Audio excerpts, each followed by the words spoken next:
it's another side that like wants to take more, but wants to go that one more round. Because like going that one more round when you don't think you can, that's what makes all the difference in your life. You know what I mean?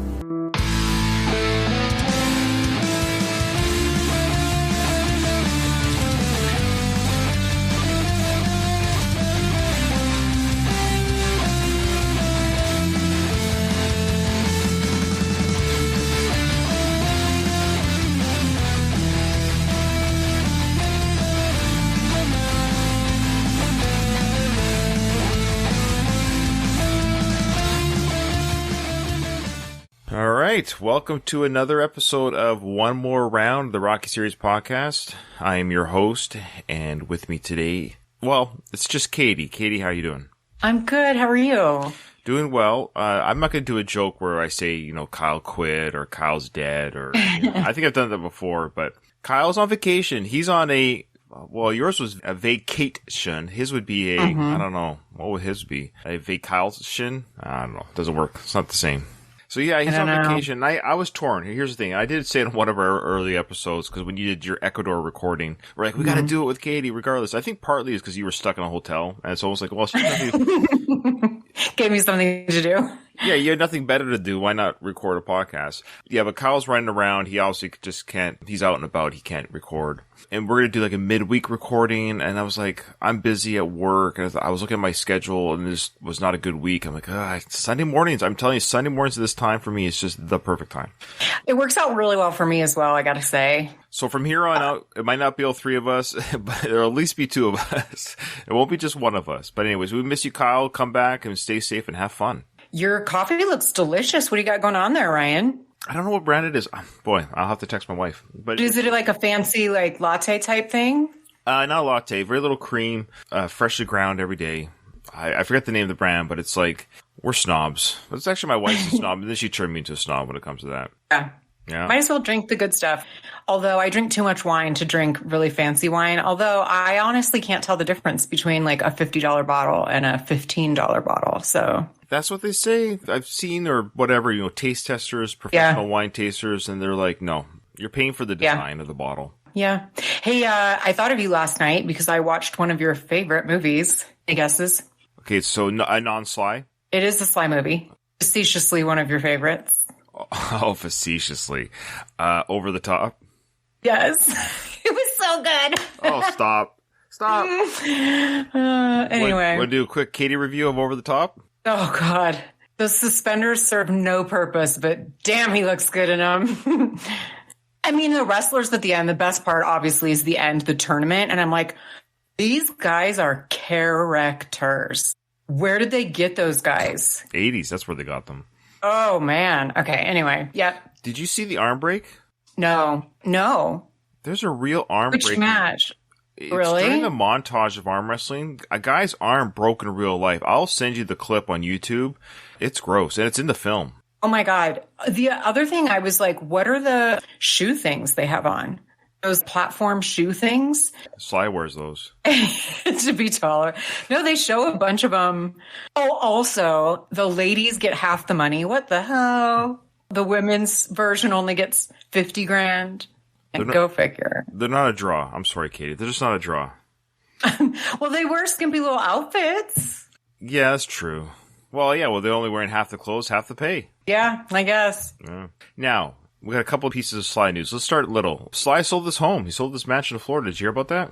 No. Is he getting the hell out of Florida? I don't know where he's going to, but he sold his home to Adele and her boyfriend, husband, or whatever. Oh, really? And I did not hear that. Yeah, I think they got it for like under asking price or whatever the listing price was by 10 or 15 million, whatever. But yeah, he sold his big estate, and Adele seems to be very happy to have bought it. Didn't they just recently move there? Or did I make that up? I don't think he's been there for 20 years. I think it's... Yeah. So I don't know where he's headed to. Maybe they're downsizing. I don't know. I think his daughters, don't they still live with him? Isn't that kind of the thing still? Honestly, I don't know, but they're all full-on adults. Yeah, I think so too. So it would be odd. I don't know. So all the men can legally creep on the daughters now. I think it's yeah. Oh, so back to Adele. So Adele bought the house, but apparently the statue stays or is still there. There's no indication that he's taken it with him. What statue? The Rocky statue. There's more than one. Oh, okay. I know you listened to all the Going the Distance, but early Going the Distance episode, we interviewed Robin Schumberg Nichols, who is the daughter of the statue creator. She's kind of like the spokesman for the business. She lives in Evergreen, Colorado. There you go. Because I bought a replica. Yeah. Do you remember that interview? Or that we interviewed Yeah, I her? do. Yeah, so she mentioned there's 3 statues. One is, I forget where one is, but one is not publicly anywhere. I think that's the one that's for sale. Oh. One is in Sly's yard, and one is on display at the bottom of the stairs in Philly. So Sly has the Rocky statue in his yard in Florida, but Adele, when they moved in, the statue was still there. It's probably like an ordeal to get something like that moved, but unless she was like, hey, can we work this into the contract? I don't know. Maybe she's a big Rocky fan. I hope and suspect that Sly will take the statue. But yeah, now, I'm sure. Speaking of Sly and his daughters, of course, you heard the news that Sly did announce that he is doing a la Kardashian type reality show with, now it's his daughters. The daughters are doing the reality show. But Sly said himself that he pops in and out of some episodes because he's around. He lives there. That's what my understanding was, that they still live together. And I wonder if that's part of the move, is to facilitate the reality show. Actually, that's a really good point. Although, like, why wouldn't they just all, like, live together and then he come visit from time to time? Because they probably have enough money. Yeah, I did see that you posted that, and I didn't really look further into it because I don't know. You're torn. I get it. The idea of the Kardashians type show, it's a divisive type of topic. It's very popular. Yes. So the one thing you can't deny is its popularity. You can think it's stupid, schlocky, self-indulgent. All those things are true, or whatever you think, whatever your opinion on the matter. The fact is, it's made a lot of money for the Kardashians. Yes. Yeah.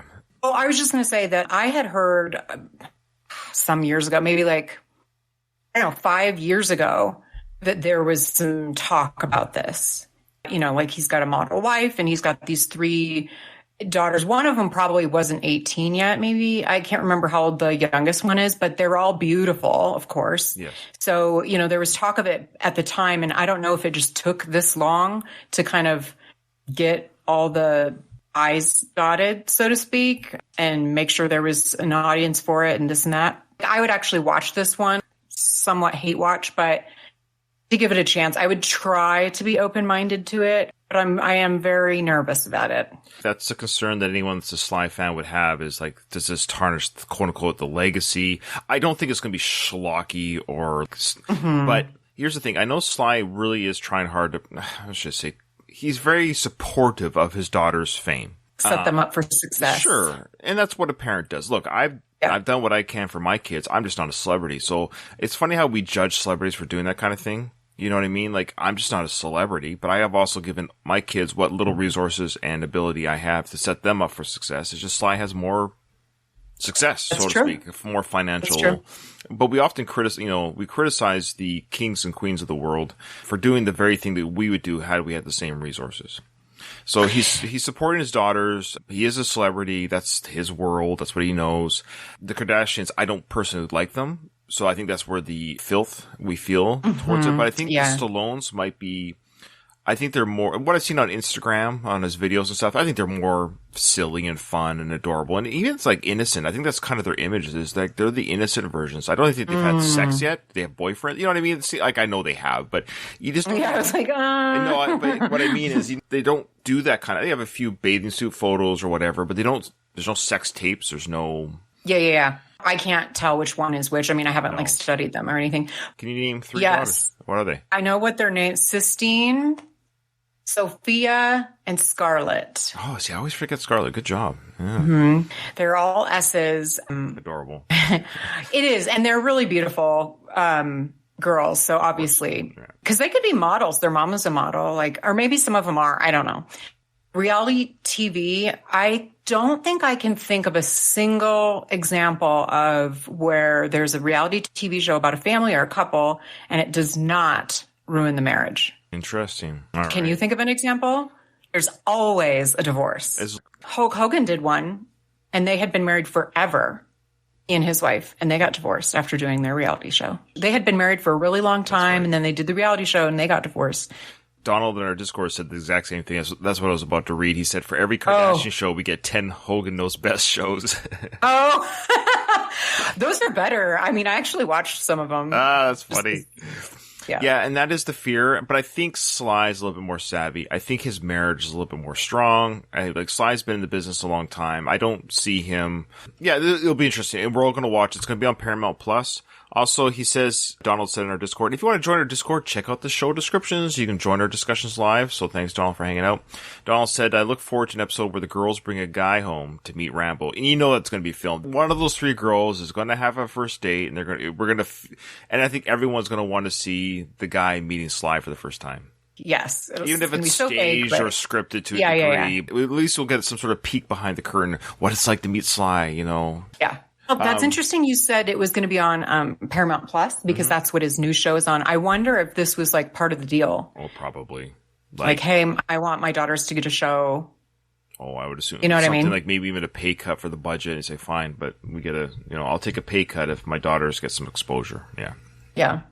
All right. One last piece so speaking of the Ask Me Anything, but I want to bring this up. I don't want to say talk a little smack because that's not what I mean to do here, but I'm a little bit, okay, I've interviewed a few big people on my shows, from. Yes, you have. Vince DiCola, Richard E. Grant, who played George Washington Duke in Rocky V, some of the extras from Rocky 1, like the nurse from Rocky 2.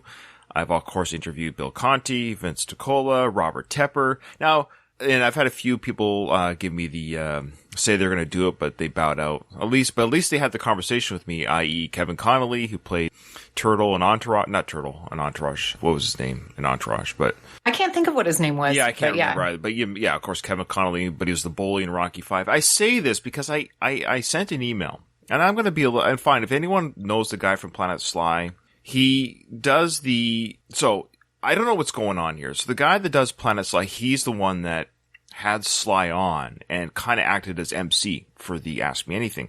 He would say, okay, who's got the next question? What have you? And he did a fairly good job. I don't know what his connection to Sly is. I still don't understand. So I reached out to him via email. He has his own podcast too. So he's a podcaster. Obviously he's bigger than me, but I don't think he's that big. He's not like Joe Rogan or anything. He's just and his podcast is about NFTs and Bitcoin. That's kind of their podcast. It's about that world. Okay.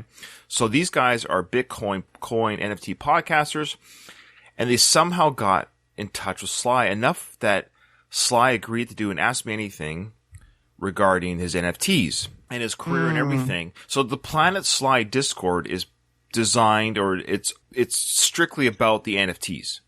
Yeah. That's the Discord. It's called Planet Sly, but it's not necessarily I can't post my show there. They've made all these rules. It is laid out like a Fort Knox type of Discord, okay? It's very, nope, you are here to buy his NFTs. And then the guy at the end of the Ask Me Anything, that's the thing, Sly comes on, Sly bows out, and the guy has everyone's attention, and he plugs the NFTs at the very end. And I might insert that audio right now in the post edit so people can hear what the NFTs are about and how it works. On behalf of the team, I want to make sure that I answer some NFT project related questions, even though there's, we've got, looks like 19 days before the project will be minting. You do want to be Sly listed. And again, this is not something that we're giving away easily to people. You can't just show up and get Sly listed. We want fans. Sly wants to connect with fans because the purpose of this set is not just to have another PFP, but to bring connection and in real world experiences for Sly and his fans together. So the sale's going to happen. There's 9,997 PFPs of Sly Guys in the collection. 25 of them, numbered 1 through 25, are the golden one of ones. So the NFTs themselves, they are all gold. Each one of them is a unique creation, and each one of them is digitally signed by Sly and numbered. He sat down at the iPad, signed 25 times, and numbered numbered each one, and they're going to correspond to the golden Sly Guy NFTs, numbers 1 through 25. Those are going to be auctioned on OpenSea. Okay, and we'll come back to that in a moment. The rest of the collection is going to be offered as mint to first our Sly listed members and then public. So for those that are Sly listed or able to buy public, you'll be able to purchase one. You'll be able to purchase two. Depending how many we have Sly listed, you might be able to purchase three at one time. However, here's the first IRL experience that everybody's going to get to participate in. If you own 3 Sly Guys at a date which we will announce a snapshot of the blockchain, so obviously after the sale, after the reveal, we'll announce a snapshot date. And if you have at least 3 Sly Guys in your wallet, you're going to be airdropped a ticket to a private dinner in Miami, where Sly is going to attend and he's going to speak and he's going to inspire each and every one of us that are there. It's going to be an amazing experience. I don't know that he's ever done anything quite like this before, definitely not with NFTs. Now, if you are one of the fortunate people that wins one of the golden one of ones through the OpenSea auction, then you're going to get a VIP experience ticket to the dinner, which means not only will you be able to attend the dinner, but you're also going to have the opportunity to meet Sly face to face, take picture, ask him a couple questions, shake his hand, give him a hug, whatever it is, that you want to communicate to him as a fan. That VIP experience is going to happen. Now, this is really cool.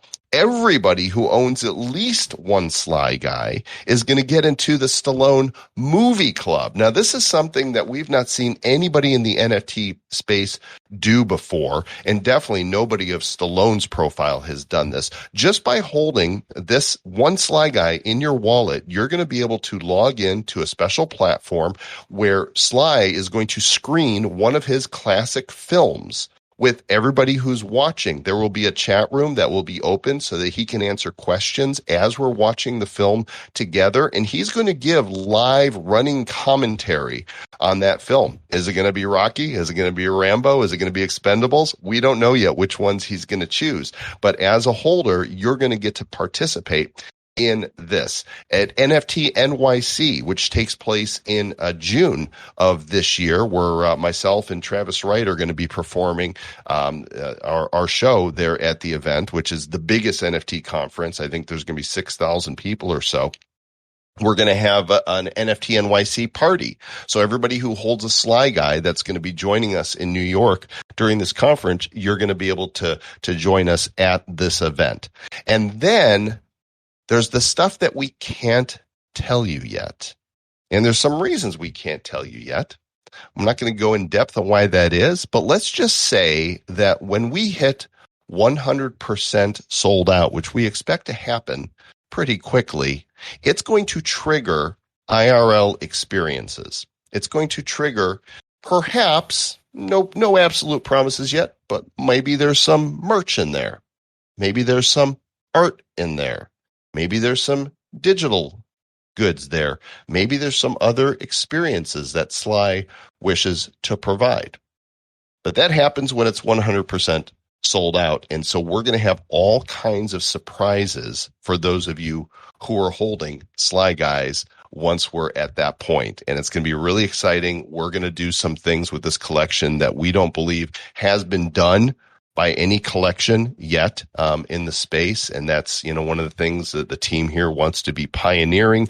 And of course, as the godfather of motivation, Sly wants to lead the way as well for this community and what we're building here. So we're really excited about it. We appreciate all of the questions from those of you who joined us or submitted questions earlier. And of course, we appreciate you being part of this community. The countdown has begun. I got to say that today was a special thrill for me because it's my birthday. So what a great birthday present to be able to speak to Sly again. And I feel very blessed for that. And I hope that you all feel blessed for having participated in this really unique event. Thanks so much for coming. Make sure that you are on the Sly list and get involved here with this community on this Discord. We expect that it's going to keep growing significantly as we approach the May 24th mint date, and you do not want to miss any of what we're going to be bringing your way. So this is Joel Comm of the Bad Crypto Podcast and the Nifty Show. We'll talk to you guys again soon. Until then, keep punching up. I say all this. I sent him an email, and this is where it bugs me. And if this guy's listening, or if he has anyone that wants to, that's fine. What bugs me is I got responses, and not only did I interview, Vince DiCola and Bill Conti, Oscar winner composer Bill Conti. Like, who if anyone says this guy's name in the public, nobody knows who he is. He's a nobody. Yeah. At the end of the day, he's a nobody. Nobody knows who this guy is. But if you say Bill Conti, you can ask 1,000 people, and you'll get a lot of people to say, "No, I know who Bill Conti is." Okay, Bill Conti, at least, not only did he do the interview, but he took the time to respond. And this is what bugs me: is I sent an email. My email basically said, "Hey, this is a 1,000,001 shot." But just like the Rocky movies, I'm going to take my shot and reach out to you and say, hey, I enjoyed your Ask Me Anything discussion with Sly, but I would, I run a podcast dedicated to Rocky and dedicated to Sly and his movies. I would love to talk to you about how does this work? How do the NFTs work exactly? And how do Bitcoins work? But also, how did you connect with Sly? And not even don't speak for Sly, but how did you reach out to him? And also talk about the Ask Me Anything and your fandom of Sly. You must be a fan of Sly. You reached out to him or whatever, just let's talk shop. Let's talk NFTs. Let's, from one podcaster to another. Not a one freaking response back. Not even that doesn't fit our wheelhouse of what we're talking about, but, good luck on your podcast. And that really pisses me off. That really pisses me off. How long, ago was it? 2 weeks ago. Oh, okay. So there was enough time for him to respond. Oh, please. Yeah, it's just rude. I don't know. People nowadays, everybody's got an air to them. I don't know. Everybody. I agree. It's super rude. But who cares?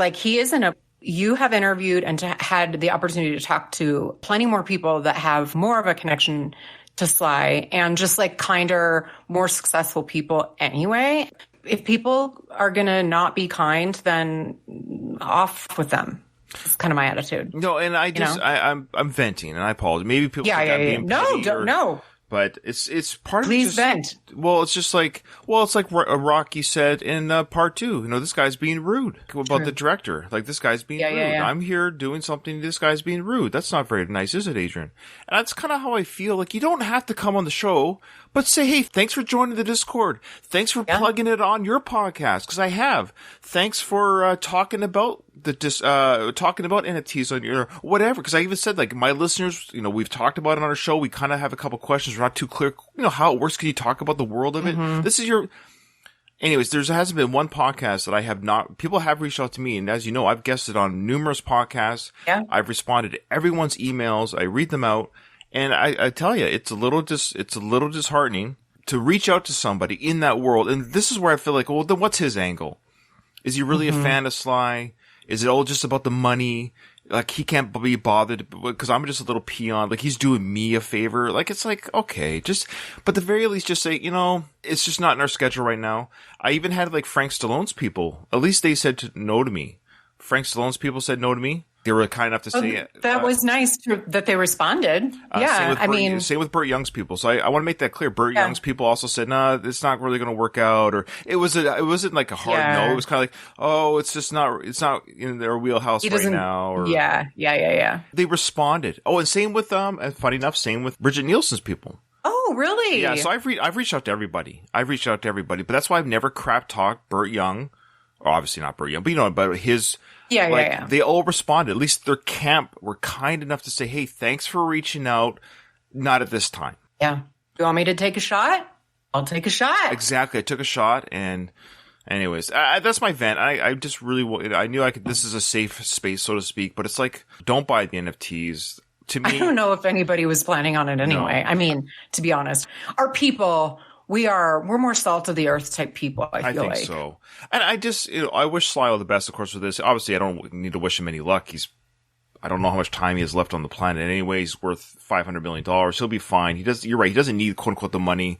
If he's just setting up more income for his family, that's great. There's no problem with that. It just bugs me when people are like, hey, thanks for reaching out. And, best of luck on your show. That's great that you're doing a podcast. That takes 5 seconds. But Yeah. anyways, I'm sorry. I sound trivial. I apologize, but No, not at all. speaking of trivial, we got the new, one of our new members, our Discord just popped in. He popped in when I was ranting. That's great. He said, holy crap, you guys are... This is the Rocky Trivia Book. So, Rocky Trivia Book, you don't have to say your real name if you don't want to, but in the live discussion chat, if you want to say who you are and maybe what your Rocky Trivia Book is, I'll be happy to plug it. See? Because that's the kind of guy I am. Yeah. So, if you want to tell us what that book is or what it is you're doing there and what with that, and welcome to the show on our Discord channel. Okay. All right, anyway. You ready, Katie? I told you we had a few things to talk about. There's always a lot to talk about, like seemingly these days. But yeah, no, that's good. Trivia book. That's interesting. I wonder how we would do in a trivia game, Rocky trivia game. It depends. It depends on, did you know there's a second pet shop right next to Mickey's Gym? What do you mean by a second pet shop? There's a competing pet shop right across the street from Gloria's pet shop. Oh, really? There's a trivia. Like in real life? Yeah, do you it's mean? on screen. It's on screen. When Rocky walks across the street, there's another pet shop right next to Mickey's Gym. There's a Rocky trivia. What's the name of that pet shop? It competes with Gloria's right across the street. Two competing pet shops on the same corner. I noticed when I was watching your favorite movie last night that there's a song in that movie by Frank Stallone. Yeah, I love it. Yeah, of course. Yeah. Frank Stallone. Love him. Yeah, even his people said no thanks. Yeah. Probably best. Frank's not the best guy. So I'll leave it at that. All right. Slick. Yeah. All right. So Rocky is about to walk into the steam room. Right there on that door, we've got Jerome Artis versus Alfonso Evans. I bet you those are real boxers.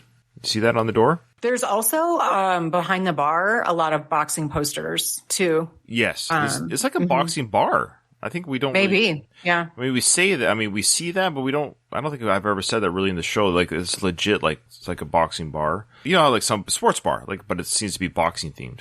Hey, Paul, what are you locking the door? Yo, Paul, I'd like to kill the freaking moron who broke the mirror. Hey, yo, Paul. Every day, every night, I pass by you. Sisters give me the shoulder. You know what I mean? Forget What do you mean but forget? do better than Don't forget nothing. Every night I pass by the place, I tell a joke. Every morning I pass by the place, I tell a joke. So every night and every morning. So he starts the day telling a joke at the beginning of Adrian's shift at the pet shop, and then he ends with a joke. He's making moves. Like, so now what I like here is we're seeing Rocky's legit frustration. It's like, how come she's not interested in me? Which, you know, maybe she's just not. But I love how we're under the assumption that why wouldn't she be? Well, why? Seriously, why wouldn't you be? Also, that's a lot of joke writing. 2 jokes a day. Yeah. New ones. What we alluded to a little bit last time was that she might be a little bit. I think she likes that he stops by. She's just so shy that, I mean, like almost like a crippling, not almost, it's crippling, but like it's weird. The Paulie in this movie, what's his issue? It's his sister. He puts her down so much. Like, you can do better than her. She's a loser. Yeah, it is interesting. Of note here, this scene was one take. One of those scenes in the film where it's just one take. But this is our introduction, of course, to Paulie, played by Burt Young. Speaking of Burt Young, we wish him good health, and I know he's getting up there in years. I think Burt Young in this film, though, is 35 or 6. 36. Okay. Yeah. So 6 years older than Sly himself. So if Sly is 75 now, that means Burt Young's 81 now. Mm-hmm. Yeah. So Paulie is, the first thing he says is, I want to beat up the guy that broke this mirror. And I love how he's combing his hair. His hair is just this balding fro, curl. And who is he doing this for? The girl at the bar? The blonde haired girl at the bar? And he always wears that fisherman hat anyway, doesn't he? Yeah. Usually have that. Well, to cover up the or bald whatever spot. those. Yeah. I don't know what that hat's actually called, but this bathroom looks disgusting. Oh, it is disgusting. I think I would rather go in the alley. Go out the alley and pee in the alley. Yeah. Yeah. I love here it says, meet me at 8:30. See that written on the wall? Mm-hmm. Now, what I love is it's permanent marker. So somebody did write there, meet me at 8:30. Is it in the morning or the afternoon, number 1? And 2, where? And 3, once that meeting's taken, is this a daily meeting that they have? Because once you've written it, the date's passed, right? You can't. Yeah. Yeah. Nothing. He just looks at me. You know what I mean? Looks, huh? Yeah, like I'm a plate of leftovers. What? She looks at me like I'm a plate of leftovers. You ever catch that before? No, honestly, I don't think I did. Did you? You know what's funny? I'm just catching that too for the first time. I don't know why. Looks at me like I'm a plate of leftovers. Yeah, never got that. It's again, like his use of his phrasing is so unique. There's other more common terms for that kind of thing. And he uses like a very interesting, a plate of leftovers. Have you ever heard that before in any other context? No, I've never. Rocky Trivia book. He didn't give us his first name or nothing. That's fine. He's left the chat already, but I guess he'll listen to the episode later. But he's one of our listeners. I know he follows me on the socials as well. He says it's a book that he personally made. He says you can buy it on Amazon. It has about 300 questions about Rockies 1 through 6. That's cool. Yeah, so maybe just check out Rocky Trivia book, Google it for Amazon. All right, let's go back. So plate of leftovers, which isn't necessarily a bad thing. It's something you can devour later. You know what I'm saying? Wink, wink. Devour. Yeah. Where'd that cup come from also that he poured like half his beer into a cup for Polly? Was that cup just sitting in there? Gross. Yeah. It's all gross. Yeah. I need a Cadillac to connect with your sister. Something wrong with my face. You know what I mean? No, and there's absolutely nothing wrong with his face. I have always found this weird. I mean, who wouldn't be into Rocky? I don't know. You're It's a right. strange thing. He's a good-looking guy. He's a good-looking guy for a lot of films. I mean, basically between even Rocky 5 when he's 45 or 6 himself, he's a good-looking man.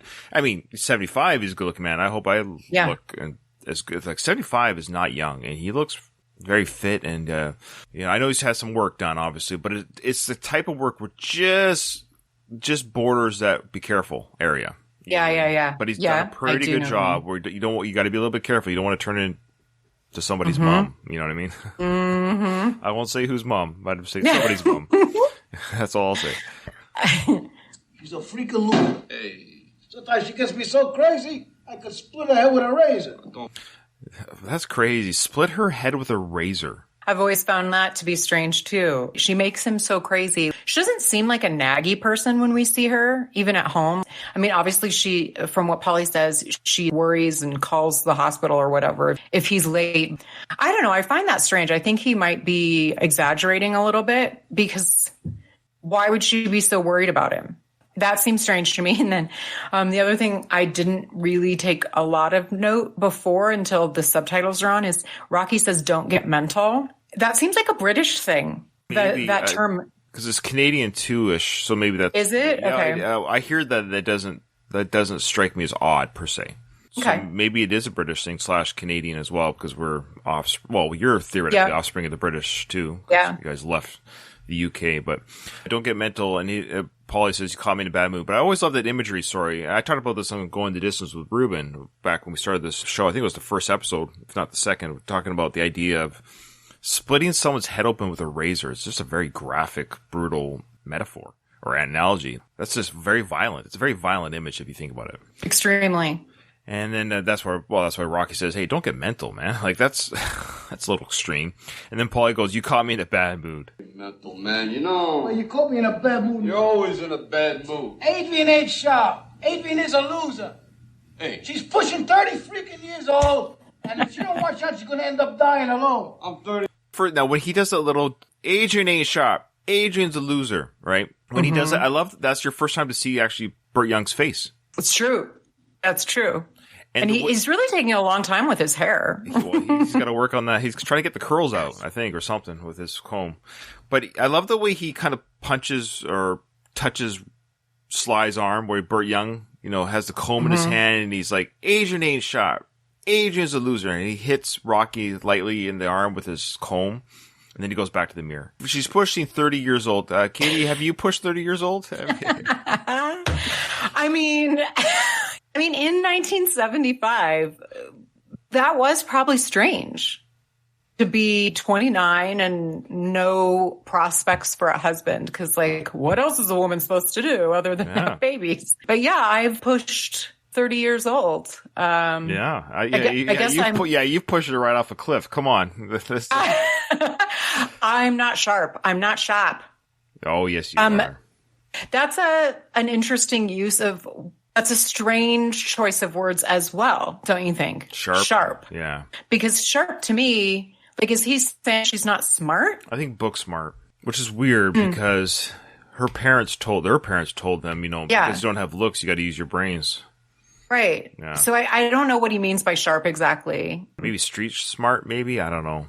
Maybe. But so Polly's older than 30. He's not married with kids. It's classic projection. His life is falling True. apart. He's alone. He's older than Adrian. So maybe he's projecting / defensive of it. You know how you love something so much you destroy it? Maybe he loves Adrian so much that he's panicking about her own demise because of his demise in life. So True. I will say that I really like that they're 30. If this were today, I mean, obviously it wouldn't work for boxing, but I really dislike in movies, everybody's like 25 and like gorgeous. And so I kind of like that. So if this were made today, they'd be 40 something. I don't know. I very much like that they're 30 and not married. Both of them are 30, or she's almost 30 and he's 30 and they're not married. And 1975, it probably was pretty old, but I very much like that. I don't know why. Just because I guess I'm not married and I don't know why I like that. So I just want to say, Dan just joined our Discord. Dan, welcome. If you want to chat, you can just type in the live discussion channel part and you chat there with your text and we can read it. All right. So Rocky's about to say here, I'm 30 myself. And then Paulie's like, well, then you'll die alone. I love how that's the cutoff mark. So yeah, you cannot find love after 30. It's an impossibility. It's impossible. Then you'll die alone. Which is funny if you think about it. Rocky we can almost think he might, because everyone in his life at this point in the Rocky franchise up to Creed 2 is kind of dead, at least the people in these films. But granted, he has a son and grandson, but you know what I mean? Like the people in this film have passed on by the time Creed 2 rolls around. Yeah. Sad. Donald wanted to say that he figured Adrian was always worried due to Paulie's alcoholism. Yeah. Okay, that makes sense. So Thank you. Maybe the nagging is like, you gotta stop drinking. And when you have a habit like alcohol, any kind of addiction, and you don't want to be told to clean up, right? It's myself. And you're gonna end up dying. Hey, I don't see no crowd around you, neither. I love that. He says, I don't see any crowd around you. I love that comeback. That's a great comeback from Rocky. I don't see anyone lining up at your door. And then Paulie goes back to the beginning of the conversation. I like to kill the freaking moron who broke the mirror. And he's just looking at the little corner of a mirror there. I'd like to kill a freaking moron who broke the mirror. That's Come on, let's get out of this state. Oh, I have a theory. Oh, do tell. Well, you know how Paulie's always drunk? Yeah. He probably did it. Yeah. He broke the mirror in a state of blackout drunkenness. I bet you no one else has come up with that theory. I'm going to call it on the first one to say it. He broke the mirror the same way he broke the machine in the pinball machine in Rocky 3. He has a tendency to break glass objects when he's in a drunken, angry state, which Paulie is always in. So he broke the mirror. That's the irony here. I like to kill the guy who broke the mirror. It was you, Paulie. You broke the mirror. It's a sound theory. Thank you. I am just now noticing how long he's been looking in that mirror. Like it needs to happen for this conversation, I know, but there's only so much hair on Paulie's head to comb. It's not a realistic amount of time spent. It's just for the scene. You're right. When you break it down, he probably could have stopped combing his hair and just had a conversation with Rocky. But yeah. So now Rocky's like, let's get out of this stink. I agree. Hey, come on. I want to talk to you anyway. About what? You still work for Gasso? Yeah, sure. Why don't you talk to him about me? Well, I just don't think Gazzo's hiring right now, you know? Come on. So there's our first hint there of Paulie wanting to work for Gazzo. This is an interesting, weird side storyline that happens in this film and the second film of Paulie's obsession to work for Gazzo. And we see Rocky being hesitant there, saying, well, I haven't talked to him because Gazzo's not hiring right now. But of course, we find out later in the film the reason why he doesn't recommend Paulie. So it's weird that Rocky, he's friends with Paulie, but he also doesn't, he's friends with, we all have friends in our life where I can hang out with you, but I wouldn't recommend you to an employer. Absolutely. Absolutely. But the other thing too is, I guess he does work for him in the second movie, but I've always thought it was strange because does Paulie think he's like this tough collector? Like Rocky, it makes sense for Rocky because he's a boxer, like he's tough and he could actually hurt someone. I just don't see that with Paulie. It's not like he was an athlete or really imposing. A bully. Don't forget he had the bat in the house later in this film. Yeah. He says breaking thumbs don't bother him none. Wasn't that Paulie that said that? Yeah, Yeah, but like, would he be physically capable? I mean, like able I don't of doing so? Well, he's like a little pit bull. Well, actually, I did send a, this was a while back. Burt Young was a real boxer earlier in his life. That's right. And so underneath that Paulie kind of stumble and build, Burt Young, so it's a combination of Burt Young himself is a very strong person back in his youth, in his heyday. Also, the character of Paulie in Rocky 3 also talks about, when those guys are pushing around, who knocked those bums out? Paulie did. Paulie protected Rocky when they were younger. So Paulie is a fighter. He is a scrapper. He's not in the shape that he used to be. But his body might not be what it used to be, but his mind still is that fighter, that pit bull. So I think he's that smaller pit bull type mentality. Yeah. Yeah. Yeah. And I would imagine like you got to be pretty tough to live in this neighborhood too. I think in his mind, he's that, like you watch Goodfellas, Joe Pesci's character, same idea. That's that's true. Yeah. You can be small, but you got a lot of fight in you. Good point. Yeah, we just got posted in our Discord. Thank you, Dan. Posted that picture of Burt Young. I don't know if you can see it in the chat there, Katie. If you go to the live discussion. Yeah. That's Burt Young there. Look at that. Oh, his lips have always been very distinctive. He's pretty handsome here, too. Yeah. Oh, yeah. Yeah. Yeah, it's a great picture of Burt Young there. Yeah, he's probably 25 there, I bet. Mm-hmm. Yeah. Yeah, great photo. Thanks for posting that. That's the stuff you get in Discord, people. Join our Discord. The girl's drying up. Who? My sister. If she don't start living, her body's gonna dry up. So again, she's dried up. You know what he's referring to? Her ovaries. She's got a few years left, but I think it's hilarious. Like also like alluding to basically she's a virgin. Like, is this him saying she's almost 30 years old and she's still a virgin? But and her body's going to dry up. He's talking about she ain't going to be able to produce babies. Yeah. That's all women are good for. If she don't start living, her body's going to dry up. If she doesn't open those legs. Check out this. You see that girl to the left there? The one that I heard she's one at least. Yeah. Yeah. She's a regular at that bar. I don't see any other women there. She totally checks out Rocky when he walks out. I think they were an item before, something like that. Tomorrow's Thanksgiving, you know that? Why don't you come over and talk to her? Sure. Yeah.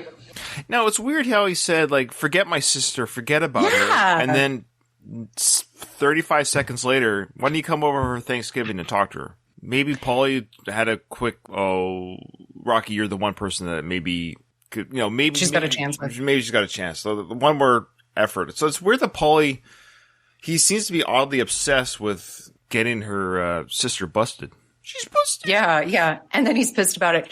Well, he flip-flops a lot and he just kind of runs his mouth. Like he's just kind of all over the place and just like spouts off stuff.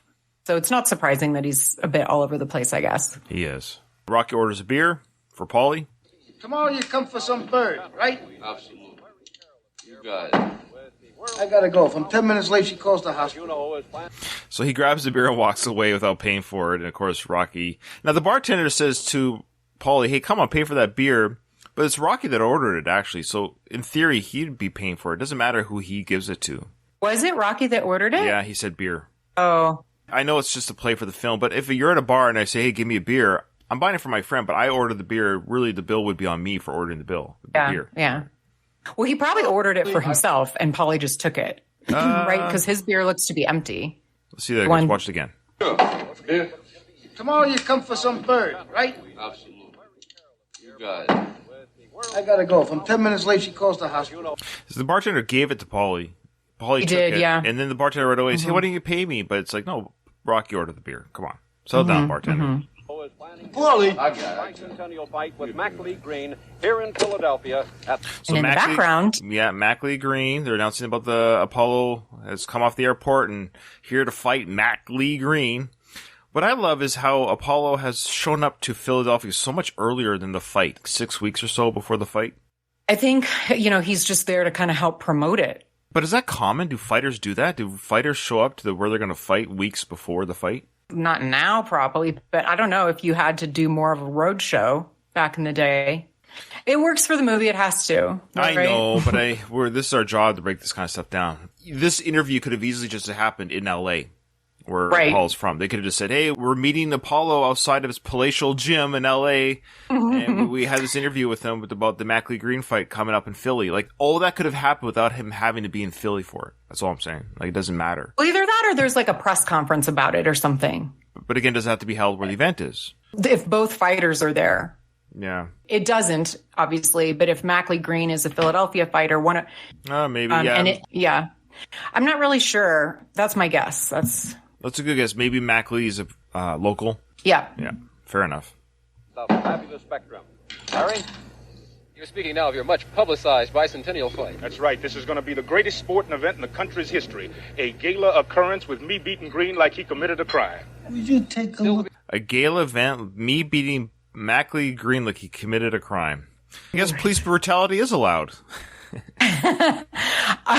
Oh, good one. I almost didn't catch that. Clothes. I mean, he is just over the top. Like, he and his wife, the wife is in this big fur coat, which wasn't faux pas back in the 70s, I guess. And he just, he has this like perfectly fitted suit with the overcoat. And I mean, they're just glamour to the nines in this interview. Now, did you know that Apollo's wife, Marianne, has been played by 3 different actresses? That woman not is no, she's in I did have her name here. Good catch. Yeah. So this woman playing his wife in the first film, this is her only appearance, but she's playing uncredited. She's actually uncredited too, but she's playing Creed's wife. But she's done other stuff though, funny enough. Like, I think she's still alive. So her and Felicia Rashad are both still alive, but the actress that played Apollo's wife in parts 2 and 4, the actress has passed on. Yeah. 3 different women have played Apollo's wife. Interesting. Does she not show up later? Is this her only appearance? Yeah, on screen. In this? Oh, okay. We're so used to these huge TVs and 10 monster screens in a bar, like a sports bar or something to watch whatever. Here they have this 9-inch, 12-inch black and white TV, like one TV in the bar. That's what they're watching it on. It's just such a stark contrast. Her name is Lavelle Roby. She's still alive. Okay. And she has had a kind of a fun little career here of mixed just guest little spots on TV shows and straight to video type stuff. A very small career, not a lot of acting credits, but she's been acting since 1968 to 2021. But she only has 54 credits. So that's interesting. From 1968 until 2021, only 54 credits. Actively acting, but I don't know who her agent is. But she has a sizzle reel. A current one? Yeah. It's pretty bad. I watched it. Okay. It's a pretty bad. You know how people can have a sizzle reel, right? Yeah.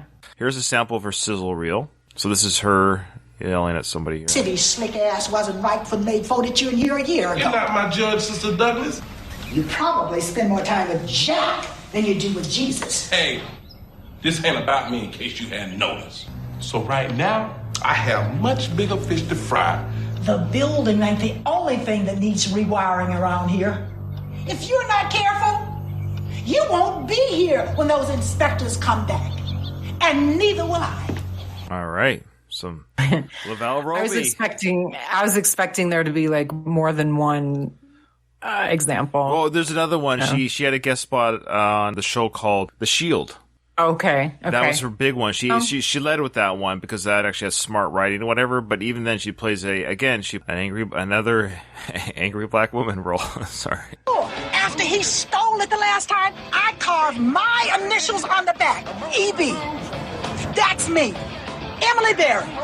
How about my picture frame there? Man, that is not your picture. All right, so there she goes. Lavelle Roby, acting since 1968. She was the first. All right. Yeah, she was the first Creed wife. Pretty exciting stuff, eh? So yeah, but I found it interesting. I don't know how many people knew that Marianne was played by 3 different actresses. She doesn't have a name yet, right? In this one. She's never referred to as Marianne Creed. It was a retcon, you could say. So when this film came out, there was no... This is Marianne Creed on the cast. I'd have to watch the credits at the end to see if Lavelle Roby is mentioned. That's good.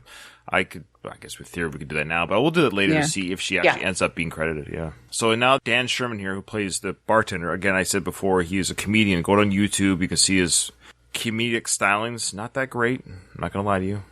He's pretty good as the bartender, though. Yeah, I quite like him. Yeah, he's good as. I mean, his stand-up routine's very. I don't know how to say it. It's kind of very. It's almost like what you expect him to sound like. I don't know how to explain it. It's just okay. Yeah, the type of stuff you hear in the 80s and 90s from guys like him. I don't know. It's yeah, crazy. Yeah.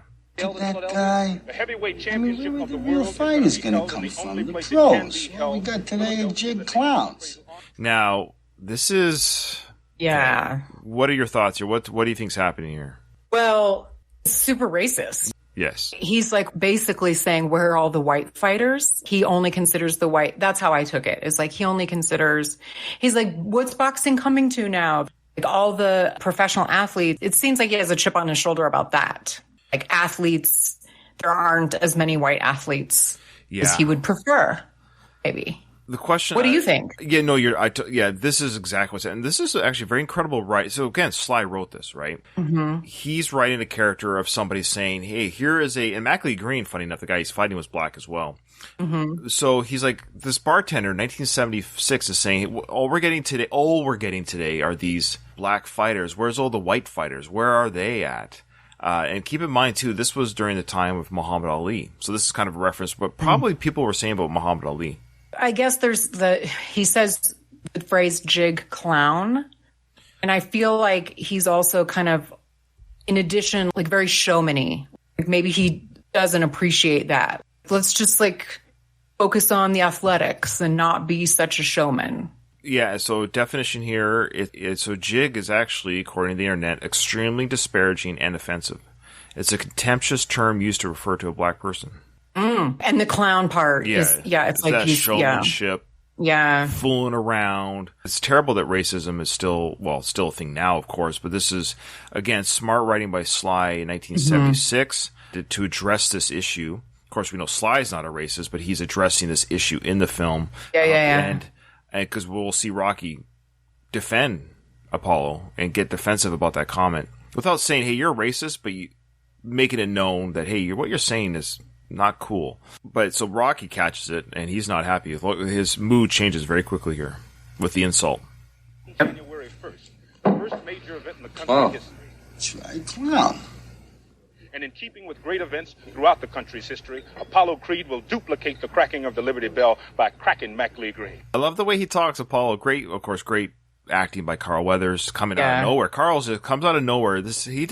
Energy he brings. Just as much as Sly will always be known as Rocky, Carl Weathers will always be known as Apollo. Yeah. Can you imagine anyone else as Apollo? I mean, no. So Rocky's like, he's a clown. This guy's not a clown. And then it goes back to Apollo saying, I love the line there, this is the bicentennial event. Of course, the Liberty Bell's in Philadelphia, I understand it's cracked. Just like the Liberty Bell's cracked, I'm going to crack Mackley Green. I love that. He ties the two events together. It's great. That's probably why he came to Philadelphia. Not only that the fight's in Philly, it's bicentennial. Like there's a whole heritage history about America and Philadelphia and blah, blah. You're totally right about the promotion. You're right. He's got feet on the ground. There was no internet back then, so he kind of had to be there, right? He couldn't stream this. He had to be there, walk around, talk. Yeah, he's boosting the ticket sales and the pay-per-view, sure. Okay, Calling Jim. Apollo Creed a clown? Do you have any quick advice for young boxing? Stay in school and use your brain. Be a doctor, be a lawyer, carry a leather briefcase. Forget about sports as a profession. Sports make you grunt and smell. See, be a thinker, not a stinker. That is one of my favorite lines of the whole series. I love it. Apollo has the best one-liners, don't you think? Oh, absolutely. Be a thinker, not a stinker. Carry a leather briefcase, which Rocky tries to do in part 2. He tries to do that. He tries to get an office job. Ironic, I guess, because Apollo is looking so polished and he looks like a businessman. He's dressed to the nines in his suit and leather briefcase here. So he doesn't look like a stinker.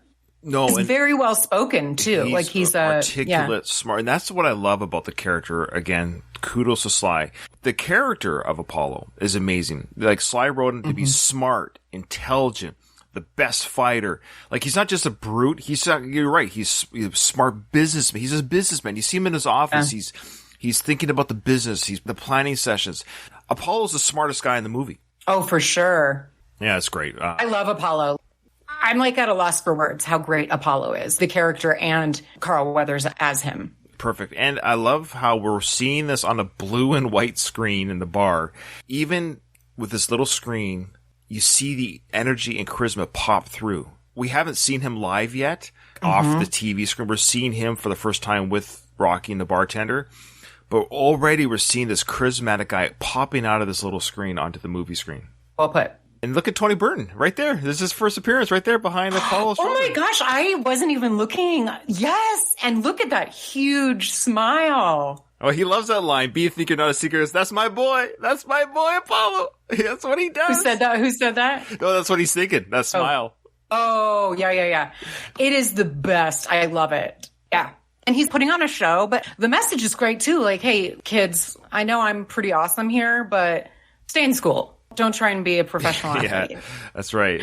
Great comments here in our Discord. Donald said that back then Italians got hated on too. He said that more so back then in the 70s. So it you dumb Dago is what Mick said. That's right. You dumb Dago. That's right.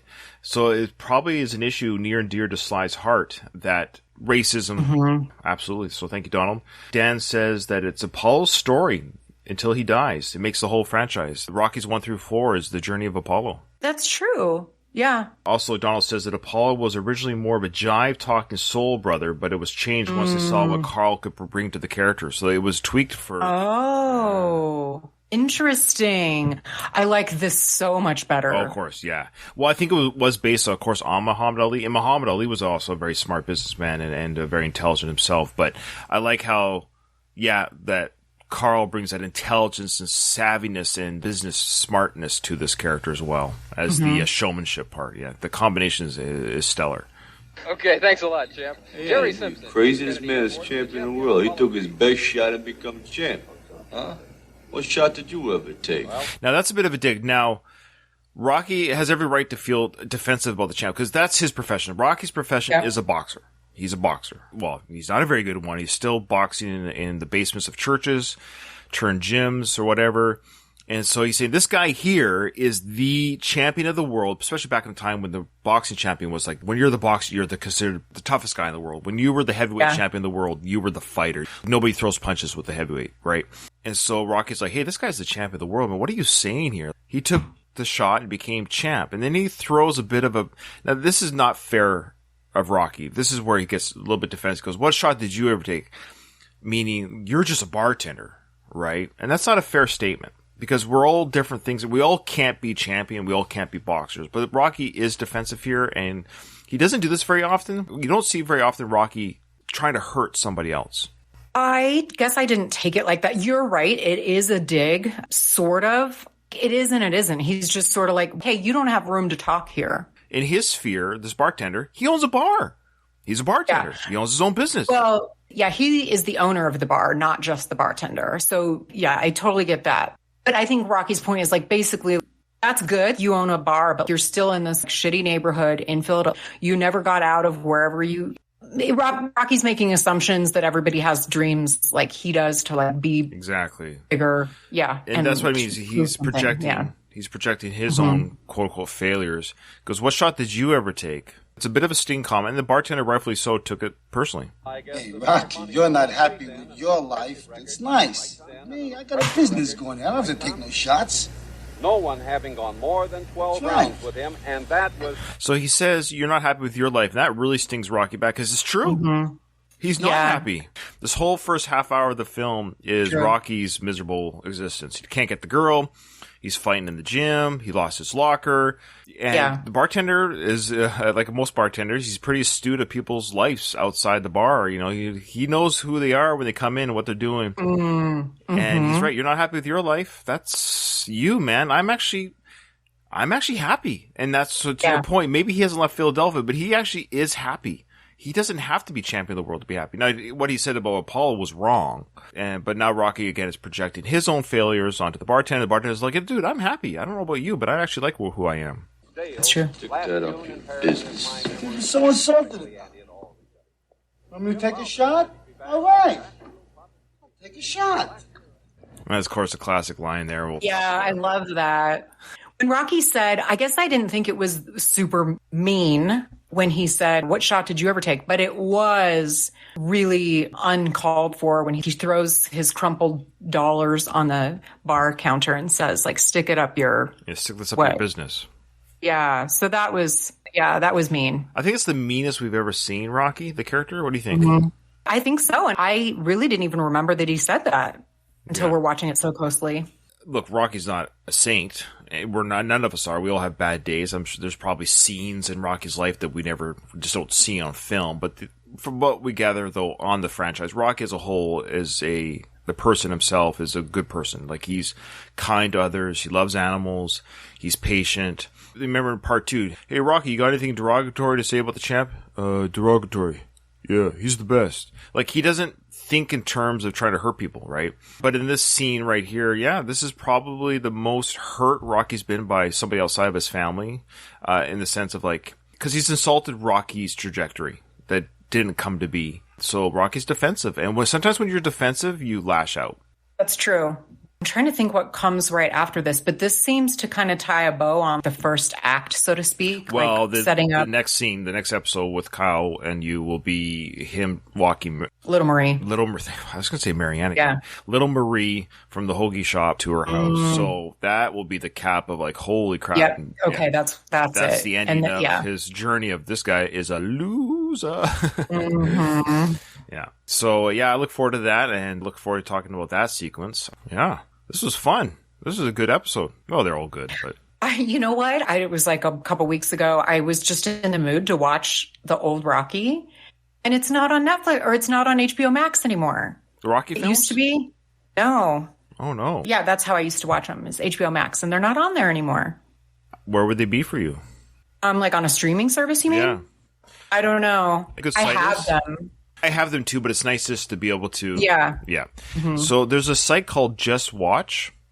Oh, yeah. Okay. So called Just Watch USA. So you just Google Just Watch USA. It's called the streaming guide for movies and TV shows in your country. So if I go to that and then I go search, so I'll search Rocky, it'll tell you where it's available. So it says here that Just Watch is available in these services: Max Go, Apple TV, Amazon. So it's all these streaming services, of course. So the only thing that it's free on, if you have a subscription service, I should say, is something called Max Go. Max Go. I don't know what that is. I don't know what that is. Anyway. Oh, that might be HBO Max. The site's pretty updated. Like, it's pretty legit. Okay. But maybe they just took it off, like, this month.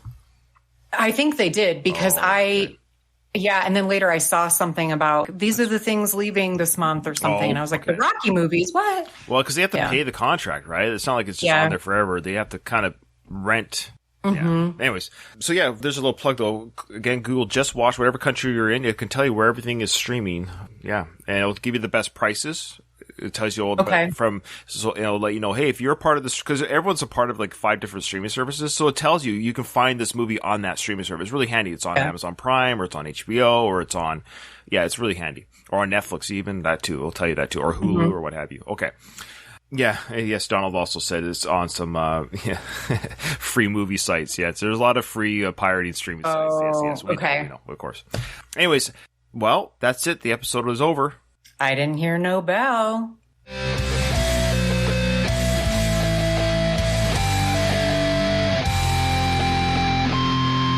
just want to say one